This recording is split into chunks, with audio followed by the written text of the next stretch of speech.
हम दे देंगे। उसने कहा जो कर लो, मैं जब तक अपनी कौम को आजाद नहीं होगा मैं पीछे नहीं हटता। और जानते हैं उसने क्या किया?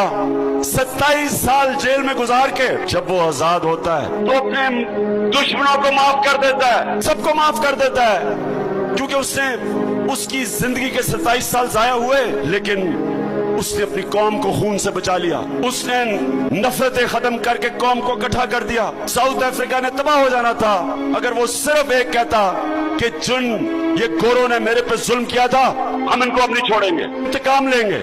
लेकिन बड़ा इंसान था, अपने से बड़ी सोच रखता था, इसलिए जब तक साउथ अफ्रीका रहेगा वो नेल्सन मंडेला से प्यार करेंगे, उसकी इज्जत करेंगे।